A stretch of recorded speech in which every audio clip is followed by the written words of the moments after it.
নমস্কার বন্ধুরা, অনিফার্স world YouTube চ্যানেলে আপনাদেরকে স্বাগত। এসআইআর এর হিয়ারিং খুব শীঘ্রই শুরু হতে চলেছে। তো চিন্তায় এখন অনেকেই রয়েছেন যে কাদেরকে এই হিয়ারিংয়ে অবশ্যই ডেকে পাঠানো হবে।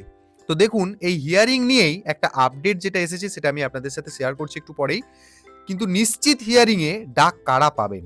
যারা 2002 এর ভোটার লিস্ট অনুযায়ী ম্যাপিং দেখাতে পারেননি এবং কোনো সাপোর্টিভ ডকুমেন্টও আপনারা জমা করতে পারেননি, সবার আগে কিন্তু তাদের হিয়ারিংয়ে যাওয়ার পালা।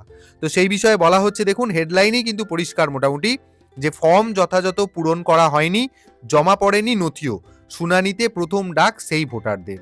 এই বিষয়ে বিস্তারিত যেটা বলা হচ্ছে যে আগামীকাল শনিবার থেকে শুরু হচ্ছে এসআইআর এর শুনানি পর্ব। ইতিমধ্যেই সন্দেহজনক কিংবা 2002 সালের তালিকায় নিজের ও আত্মীয়ের নাম না থাকা ভোটারদের কাছ থেকে নথি সংগ্রহ করেছেন বিএলওরা। সেসব অ্যাপ মারফত আপলোডও করা হয়ে গেছে।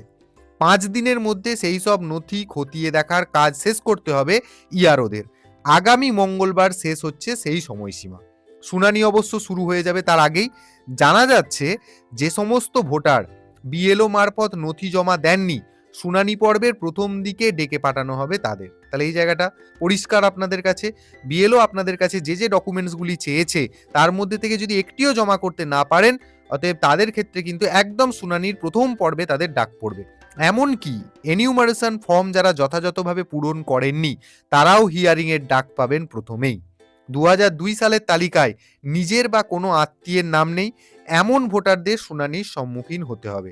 এছাড়া নির্বাচন কমিশনের চোখে সন্দেহজনক হিসেবে চিহ্নিত ভোটারদেরও ডাকার সম্ভাবনা প্রবল।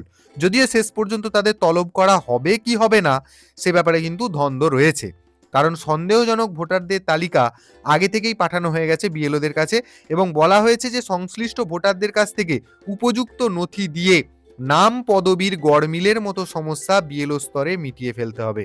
অর্থাৎ নামের সাথে পদবীর, পদবীর সাথে নামের, মানে ওই 2002 সালের আর বর্তমানের এই যে গড়মিলটা, এই গড়মিলটা কিন্তু বিএলওদেরকেই মিটিয়ে ফেলার কথা বলা হয়েছে। অর্থাৎ আপনারা যদি সঠিক তথ্য দিয়ে দেন তাহলে বিএলওদের এই সমস্যা ওখানেই মিটিয়ে ফেলতে কোনো অসুবিধা নেই, যেটাই বলা হচ্ছে এখানে।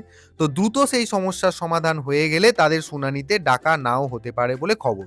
মোট কথা, কোথাও যদি মিল পাওয়া যায় তাহলেই আপনার শুনানিতে আসতে হবে না, আর কোথাও যদি গড় মিল থেকে থাকে তাহলেই কিন্তু আপনার শুনানি হতে পারে।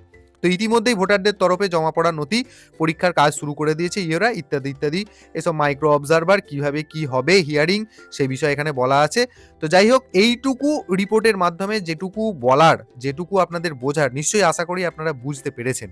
এসআইআর 2026-এর এই হিয়ারিং সংক্রান্ত এই আপডেটটি আপনারা সকলের সাথে শেয়ার করতে পারেন এবং আপনারা যারা আমার চ্যানেলে নতুন তারা চ্যানেলটিকে সাবস্ক্রাইব করে নিতে ভুলবেন না।